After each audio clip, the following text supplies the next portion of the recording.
Good evening, dear President. How are you doing, Tal? It is an honor to be here with you today. Same. And I'm doing okay. And yourself? Baruch Hashem, under the circumstances of our nation. You voted? Everything went fine? I voted early in the morning, and I still call on every Israeli who is registered in every town or city and regional council to go and vote. We have until 10 p.m. And you voted in our dearest capital, Yes, for Jerusalem. the first time I voted in Jerusalem. And I would say that local government is vital. We have a very strong local government, which has shown immense resilience in this war. And we should strengthen it. And also, I think it's also an expression of trying in a proportional way to return to an ordinary course of business, meaning we should always never forget the top priority is to bring back our hostages, and of course never forget that we should never forget the bereaved families, the pained families, and the wounded. But having said that, the fact that we can go into a process that it shows a certain ordinary course of business in the nation is good. It's important. We are working to recover the nation. Democracy in action. Mr. President, we have here this dear and warm audience of fellow friends from the Jewish world. And my first question to you is our deep concern with the rise of anti-Semitism all around the world. We've been used to this in the past, but every time we had an operation, we saw rise of anti-Semitism. But this time around, it feels different. Absolutely different. What has changed? First, I want to commend the WCO for convening this conference, especially my good friend Yaakov Chaguel and the leadership of WCO. I think it's very important that we discuss the challenges in every possible forum, because we say in the Haggadah, "Bechol dor vador kamim aleinu lechalotenu." In each generation, they come to annihilate us. And true, it happens in this generation too. And I can show in each generation, recent modern times, it happened. Not only during the Holocaust, and now it's there. And therefore, we have to unite as a nation, because we see horrible phenomena of anti-Semitism that we haven't seen. We haven't seen. I speak to all my friends from all over the world, what their children are going through on campuses, what people are going through in their life's work. We meet a lot of faculty members from various universities in the United States who are coming here, and it takes them time to relax and then start talking.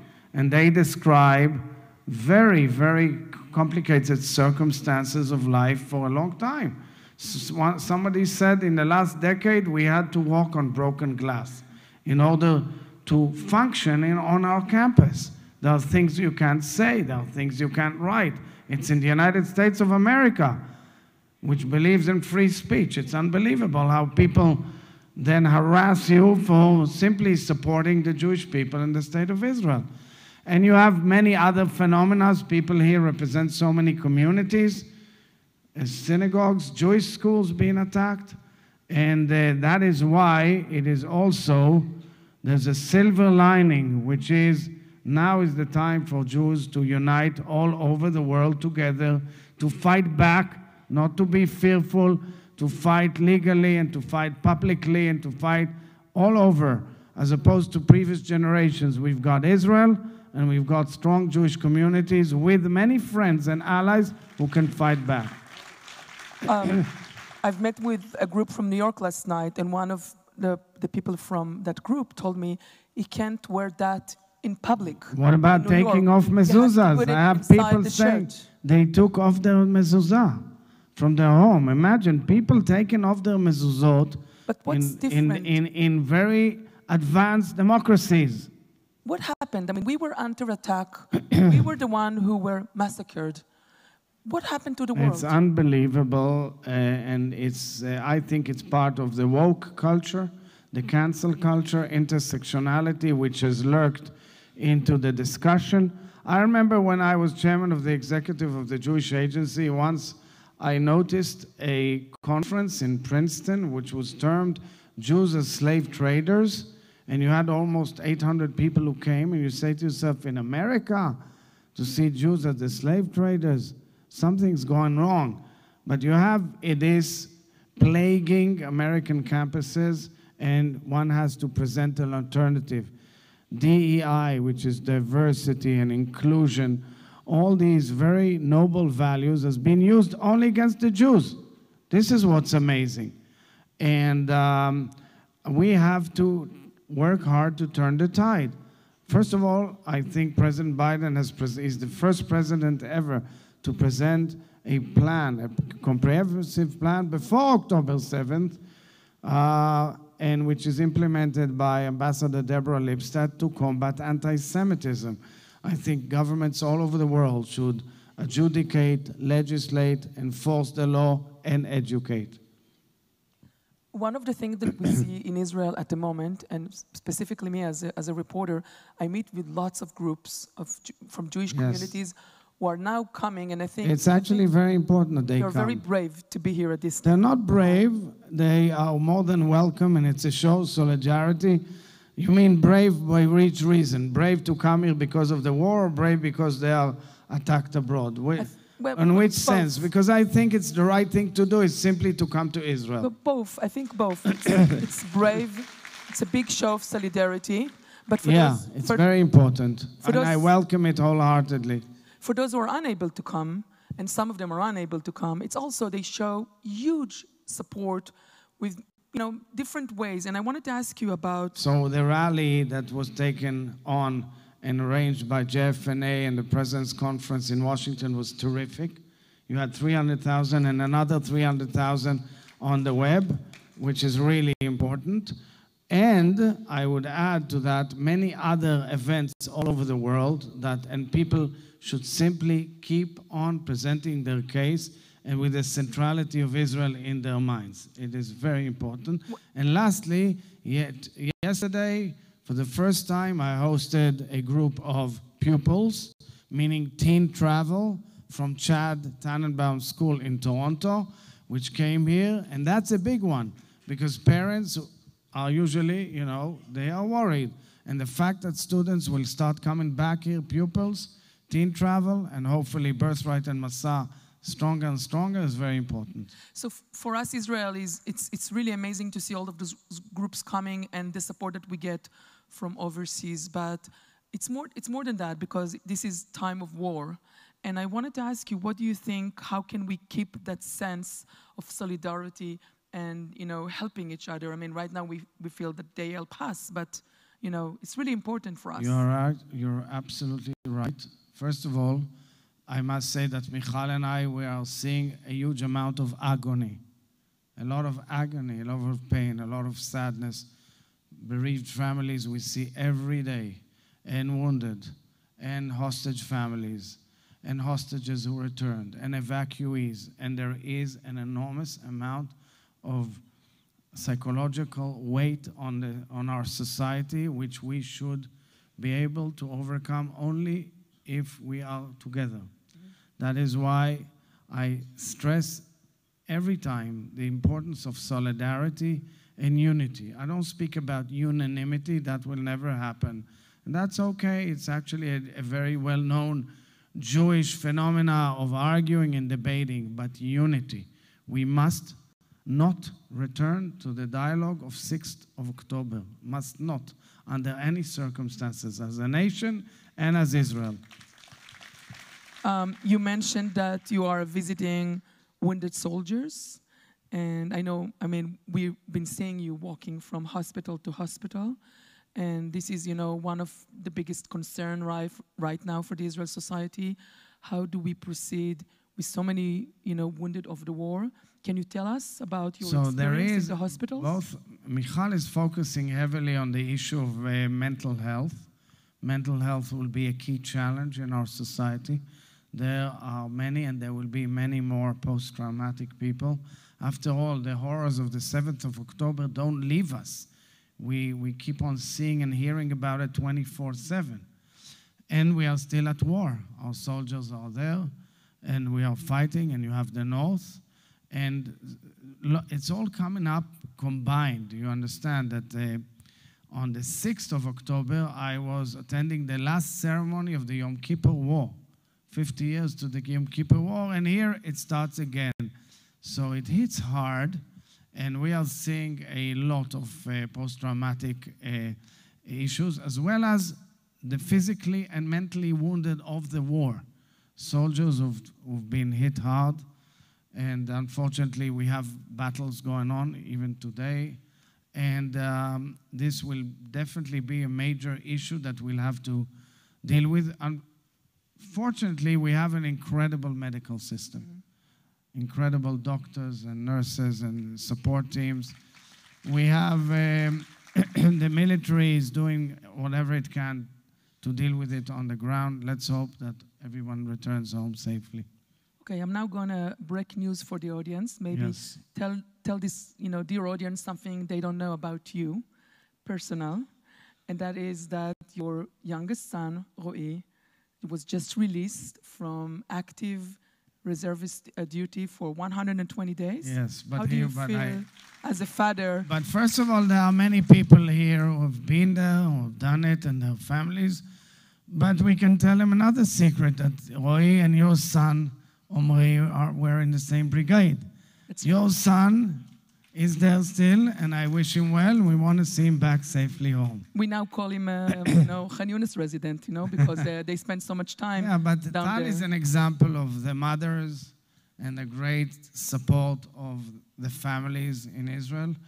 We are speaking about the soldiers. They are heroes. They are wonderful. They are the best. And their teammates. And there are so many people here who I know their kids have been there or are there. But the real heroes are the women of Israel, and I keep on saying it all the time. Thank you, appreciate that. But you're the president, and you're a leader of this country, and it's not to be taken lightly that you are also experiencing most difficult days as a father. But why should I be different? We always insisted that nobody actually knows much about our private life and about our family. Each one does whatever he has to do, and I think it's only correct that we set an example in this way. Talking a little bit more about your family, I was following your wife's, Michal Herzog, work and appearances on the issue of those, Sexual abuse and attacks and sexual gender-based crimes violence, yes. that took place, horrific scenes. Can you tell us about what she's doing and how does she feels about it? Because it's very, very difficult to deal with this issue. So Michal is leading a major campaign worldwide on the gender-based violence of October 7th. Took weeks to the organizations of the United Nations, especially UN Women, to relate to it. In Me Too, the assumption is immediately, and correctly so, that the woman is correct, but only when it's not Israeli women. When it's Israeli women, they started saying, show us the proof and the evidence. Well, there's an abundance of evidence. The evidence, if anybody wants, was published, some of it recently, in a report of the Rape Centers Assistance Program in Israel, the Israeli Rape Centers. And may I also add that recently Michal hosted the UN Deputy Secretary General. She's the High Commissioner on Sexual Violence. Her name is Pramila Patan. Very impressive woman. A very impressive team, and they were here for about 2 weeks, and they've done very detailed work. And it is a major issue because sexual violence and rape cannot be a tool of war under any circumstances, no matter where and what. And what was going on in Israel at that horrific Shabbat was unprecedented. We don't remember anything like that in history. By the way, in our wars, throughout the Arab-Israeli wars, that was never an issue, and it was used now clearly as a major tool of war in order to humiliate us. The entire campaign, this entire war was waged in order to humiliate us, to derail us from the peace process and the inclusion in the region and moving forward with the Saudis, and of course, and most importantly, simply to kill our people. Do you see a change of the tide in the coverage? Because at the beginning, no one believed us. But now, sometimes you read those reports in, big outlets about the events of the sex crimes, the rape crimes that took. Did you see a change? The issue is that many of the casualties cannot, unfortunately, speak because they're dead. And there are many, many facts. There's a heavy investigation and strong work that's been carried out by the Israeli police and the various legal departments.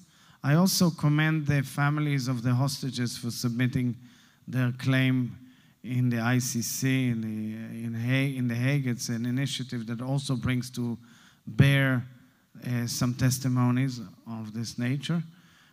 All of this is part of the war we're going through, because members of the Jewish world will testify to all of us here that after the first 2 or 3 weeks of identifying somewhat with Israel in certain quarters, the Palestinian narrative of the Palestinian of Hamas is kind of taking over in some of the media outlets, and we must make clear that there's no more just war. This is the most just war possible, because we are defending our people and are using our right for self-defense and trying to make sure that this will not recur and that there will be a new hope in the region. And for that, we must win the battle and get Hamas out of Gaza. For us, it's a matter of life or death. Absolutely. Yeah. Thank you for that. And thank you for your wife for her work. Thank you. On behalf of everybody in Israel, but also on behalf of the women, I think it's amazing to see that. And I wanted to ask you, you're very active in the international scene as, worldwide diplomat and with, so many years of experience, both from the Knesset as a minister, from the Jewish Agency. And you recently met with the Prime Minister of Qatar. Right. Something that doesn't happen regularly. What was your impression from him and from the Qatari activities with all of the sensitivity that we have here? Look, there's a major effort going on. I would say that it's clear to me that the issue of the return of the hostages as soon as possible, their release and their well-being and going back home, has become a top priority on the world stage, meaning leaders from all over the world agree that this is #1 priority. And in this respect, there's a major effort going on. And it's, as you know, it's no secret, the Qataris are the main mediators, the Egyptians as well, the Americans are involved here. And many other countries, I must say, who are working and trying to help as much as they can in the release of the hostages. And I go with many families of the hostages almost every day I meet, and I also bring them to meetings with international leaders and opinion makers and people who can make change. Yesterday I met with the committee that leads now the Hostage Forum. It was an in-depth discussion of what else can be done. The world must not forget. We must not let this come off the radar screen. On the contrary, it must be a top priority of the world and of all the parties concerned. But we have to also understand where we are at. We are faced with a very brutal, cruel enemy. Okay? It's not somebody that thinks the way, a group like this thinks. It's on the contrary, he does the opposite. He talks the opposite. He makes decisions the opposite. That's his history. We know. He was indicted for life. Yahya Sinwar was indicted for life, sentenced in Israel for murdering Palestinians. He enjoyed choking them with his own hands. That was his claim to fame. And that's why we are dealing with somebody that at the end has to get to the deal because of an interest, because of an effort. And this is where we're at, and I think we're trying our best working very hard day in, day out to bring them back home. And I truly hope and pray, like all of us, that this track of negotiations that was started in the last few days under the auspices of Qatar, Egypt, United States, Israel, will of course bring in the solution that we want as soon as possible. There's some conflicting news in the last 24 There hours. are conflicting news. American president was very optimistic, even gave a date, whereas the Israeli side and the Qatari side were not as optimistic as him. It's more complicated. Do we know anything new? No, but I must say, I don't want to interpret whatever people say. The president spoke about a ceasefire. It's more complicated than that. I leave it to the people who are dealing with it, and I don't think I should refer to it. I don't want to ruin anything or create any damage. Okay. We should be cautious in how we relate. I know you pray every day That's for true. their safe return and for the... You know that everybody who prays, I mean, devout people pray at least twice a day for the safe release and return of the hostages, which is beautiful. And I quote the Rambam, who said that אין מצווה גדולה יותר מפדיון שבויים. The Rambam said it, the Rambam, and I keep on saying it to everybody. I asked the nation to remove the issue of the hostages and their families from political debate. It's a true mitzvah. We have to work for it. And most importantly, we should be human beings in the way we feel towards our brothers and sisters who are going through hell, literal hell. As one mother told me, it's death by chapters. And it's terrible. That's what we have to make everything we can under the circumstances to bring them back home. Israel has achieved enormous achievements in the battleground. Our army has done wonders. The IDF has really done great work, superb, under any circumstances of war. And now I think these achievements can help us bring forward the release of the hostages. So people who are now listening to you here and around the world, what do you think Jewish communities can do for, other than praying? We're all praying, but what can they do literally for the return of Keep on demonstrating, protesting, speaking to leaders, speaking to people who make a difference, speak to the press, get to leaders who may have an influence in various places around the world where things matter. And because we are dealing, at the end, let's understand, we are dealing with an empire of evil, which is based in Tehran, which has its forks in Hezbollah in the north and Hamas in the south, in Yemen and in Iraq. Of course, in Yemen, a small tribe of Houthis has raised the cost of living for every household in the world. This shows what this empire can do, and don't forget, they are also aiming to get to the bomb. So this is the real challenge of the world, and the world should wake up and understand that this is its real challenge. This empire of evil from Tehran is derailing peace processes, is destabilizing the world, has its proxies all over the world. We should not be afraid to work together and fight them back. And that's why I welcome the fact that there is an international armada that is fighting now in the Red Sea, or that there is much stronger cooperation that should be developed further in terms of regional cooperation. Again, as a worldwide diplomat, with your experience, Israel doesn't want to have war and is hoping for a diplomatic solution up in the northern part. But it's difficult. And I think in order to get to a diplomatic solution, you have to make a real military threat. Otherwise, the other side will not. I think we are showing it day in, day out. How do you think we're doing there? I mean, we are bombarded today heavily. We are showing military might and strength. We are operating on various frontiers in this respect. You saw yesterday one of our actions. I know it's difficult for our citizens for the North, because they want to make sure that when they go back home, they'll be safe and sound.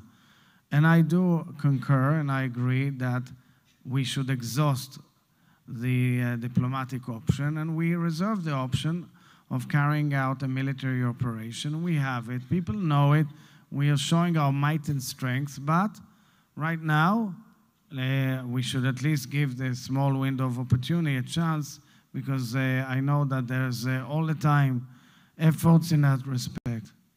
And we have in Israel, in the north and in the south, about 180,000 internally displaced people, yes, residents. I People know. people around the world are not realizing that we have our own refugees who are now, away from Never them. happened before in such sizes in such a long time. How do you suggest that we are, as in Israelis, but also maybe Jewish communities can help them? So first, let's differentiate between the South and the North. In the South, the rehabilitation process is going through Tekuma. Tekuma is an agency of the government, is actually operating very well in my mind in many spheres. The Jewish agency is cooperating and working very strongly, and I think, of course, they're doing it with WZO. And there's a lot of things on the ground, meaning taking each kibbutz, each village, each city, building enough programs gradually to bring them back home. And many kibbutzim are moving now to another stage A, interim residence, and from there we'll go back. You're dealing with the challenges of private individuals, of families who've, some of them been hurt badly or eradicated, some of them who don't want to go back, and some who want to go back, but they have children in school. I mean, all the circumstances of life, but Tekuma is operating very well, and I commend its leadership. Then you have the northern border, and there I think the government should launch another Tekuma for the north, because people are kind of lost.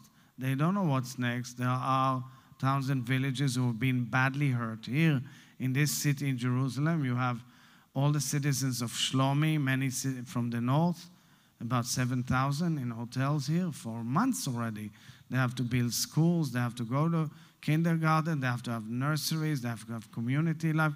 I'm not talking about kibbutzim and villages that are very well known, who have been totally evacuated, and it's an impossibly difficult situation. So I think the government should move towards that, and I'm trying to encourage the government to do that. I think Israel may be, first in the world to, and I think it's an Israeli invention, to evacuate a whole kibbutz or a whole small village, to evacuate it together, and then to make the plan to return together. First of all, I don't think I've ever heard anything like that. So I'll say, look, in 2006, in the Second Lebanon War, you had 120,000 Israelis flee with no organized support by the government. Fleeing to Tel Aviv. They fled all over the country. Remember, there was a tent city and stuff like that.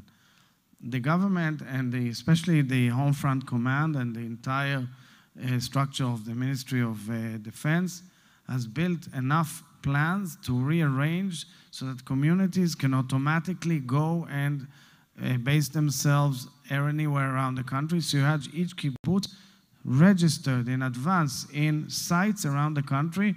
All you need is to press the button and get there once the government decides it's a place to be evacuated. Communal life is a source of strength. The whole communal life of the kibbutzim and moshavim, which was based on the whole noble idea of socialism in its pure sense, have proven immense strength and resilience throughout history. And the community, therefore, wants to move out together and move back together. We've seen it also from when we evacuated the Gaza Strip. Right. However, you have cities and towns. A city like Sderot with tens of thousands of people, or Kiryat Shmona. People also lead individual life. And the real question will be, can we give a solution to families that meets their needs? You have people who are very old age. Where are they going to move? So there's a whole process and culture that's been developed, and a whole school of thought how to take care. Today I dealt with Kuma on some kibbutz where the people have to move to an interim residence, but the old age are in an old age home in the center of the country. The mid-sized families with children They want to go back to the schools on the Gaza border, and the schools are opening, but some families say, no, we want to wait for the summer. Yeah. And the communities are debating, and let's not forget the pain, the bereavement, the burnt houses, the demolished houses. You have to give them solutions. It's a huge amount of work. The government has put in about 18 billion shekels all in all in that part, and I hope it will be sustainable and that it will cover all the needs. And of course, the Jewish world should come in and philanthropy to meet the needs that the government does not supply or match up with the government in the right sense. That is why I know that the Sochnut is working with many of these kibbutzim and moshavim and sderot. So I want to thank you for visiting those communities and talking to those people, because they, obviously they're going through, worst of the times. Yes, but with the southern having gone through hell, they can foresee a certain process. Our northern citizens are kind of in an abyss of unknown what's the end of this. Think about Manara, the sister of Yitzhak Rabin. She's 96, Rachel. And the entire kibbutz has been hit badly, and they're all evacuated. They want to go back. Right. And so are so many other friends of ours out there. So we're almost done. And I wanted to ask you, is there one last thing you want to say to this audience? And so there are no questions from the crowd or something? Oh, I'm sorry. You are absolutely right. right. No, I was told that there are... I was looking at the clock, wrong, and Jason? I have to turn to the audience for questions. Yeah. I thought it's only me, but apparently I have to share you with I some know people registered, so it's okay, no Please. problem. I won't hurt the Jewish Agency and the WZO. Yeah. Hi, Shoshana Dweck, co-chair of Artsenu. We are here to work together on next steps for a healthy and vibrant Israel and world Jewry in close relationship with each other. Keeping in mind the vision of the signers of the Megillat Atzmaut, what is your vision for how we move Israel forward as an inclusive, pluralistic country in which all voices, including the voices of women, are heard, respected, and included in the conversation? So I say that, I already said that I think the real heroes of this period are many, many women, and I hope that they will find their place. I hope to see more women in the municipal elections, and of course we hope to see more women in the national elections. And I would say, of course, that I told you, I don't think we will go back. I sincerely believe it. I don't think we will go back to the same old rhetoric that was here before the war. I think that we have to realize that the national mood in general is in a different place. I think people are seeking much more solidarity. You had people who demonstrated on both sides of Kaplan Street and then went to battle together and found out that actually there's a real enemy out there to eradicate all of us. So let's take things in proportion and understand that at the end, we are one nation, and we have to hold a real conversation and discussion. I say it all the time that we should be able to debate even in the war, but the question is, how do we debate? This is the real issue. If you want to get to your vision, which I definitely respect, it has to come by way of a real dialogue and real conversation. And I call all Israelis to stop judging each other and giving remarks to each other, and understand that we all are brothers and sisters, and there are much more deep that bind us together. Our enemies, unfortunately, reminded us, and we tended to forget that in the year preceding the war. Please. Yeah. Second question. Yes, thank you.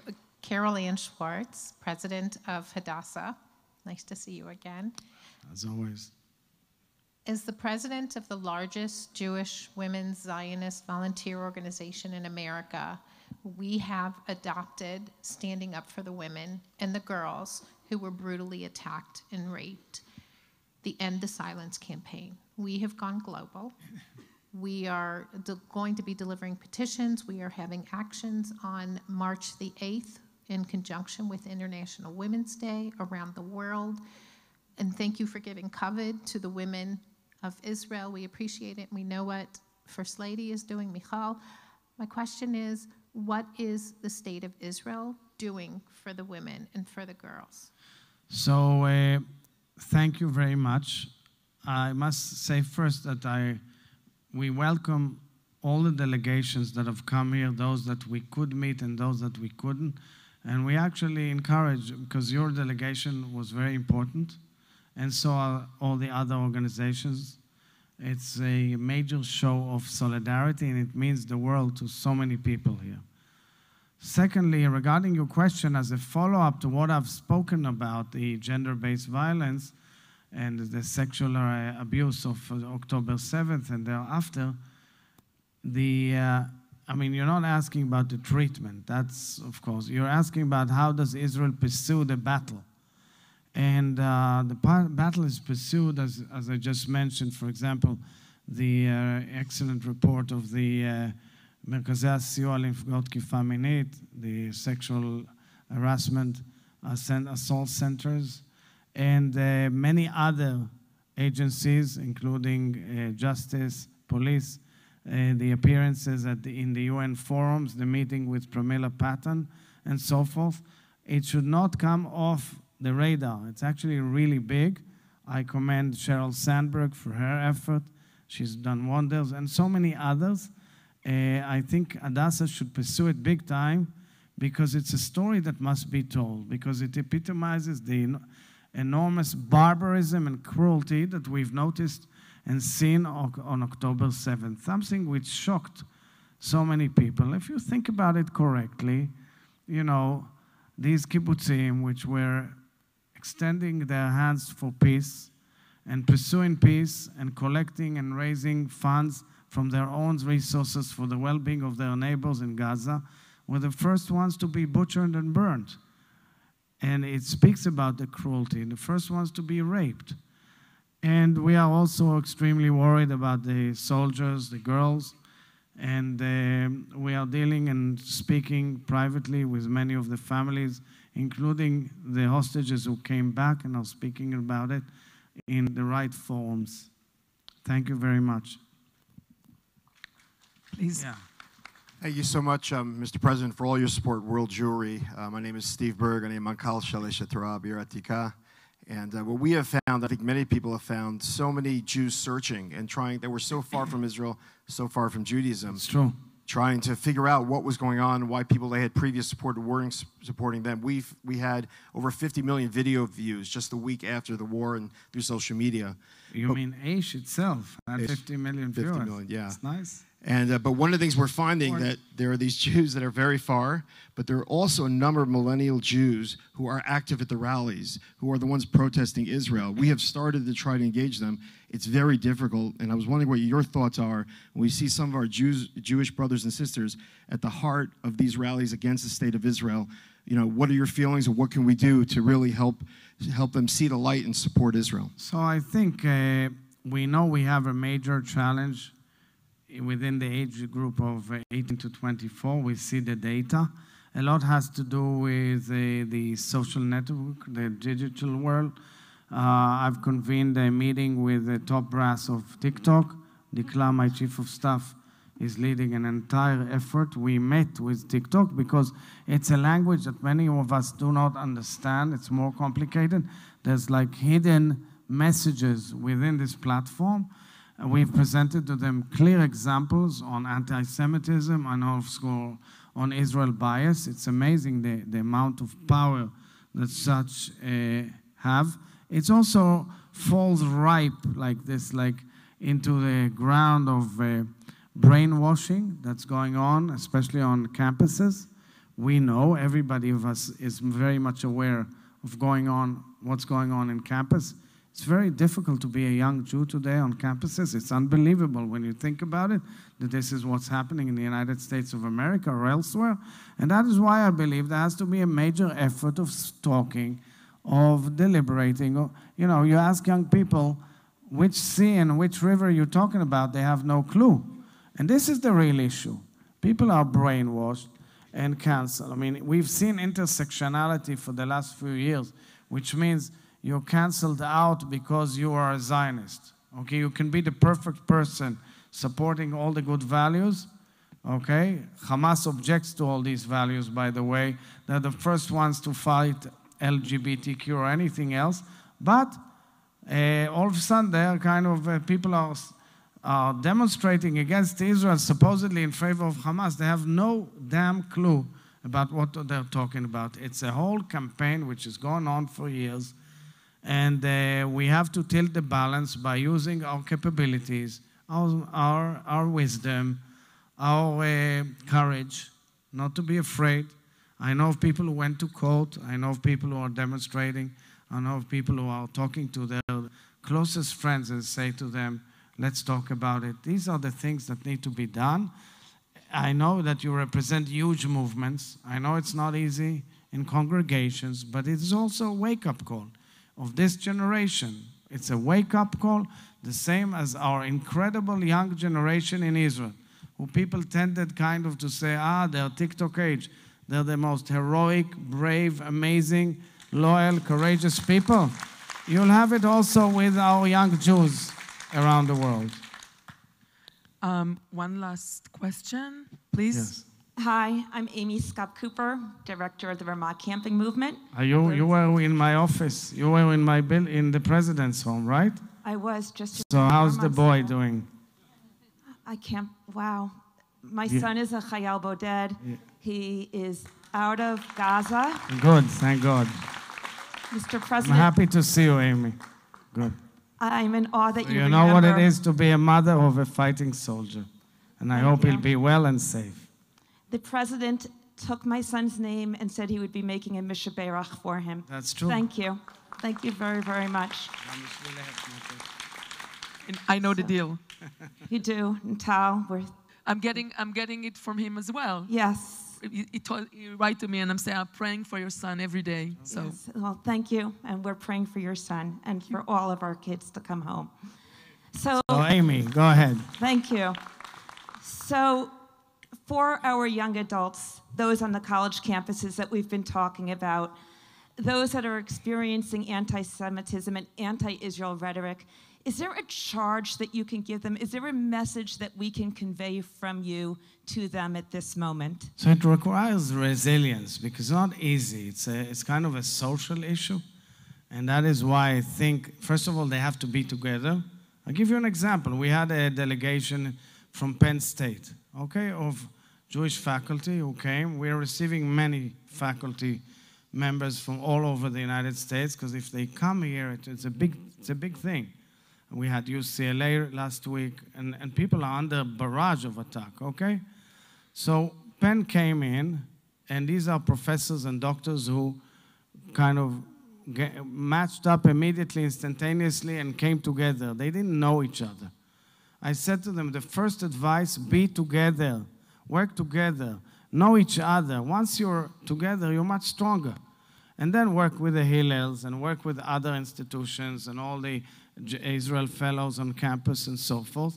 Because when you're a group, there's many people who don't know, who are indifferent, who are kind of questioning, who are trying to be objective. You can align with more and more entities and with the federations. Luckily, in the United States, you have a very strong federation system. I think JFNA is at its strongest ever. And that's why I think it is an opportunity to come to all of the major, Jewish families and say, we are working now to change the tide.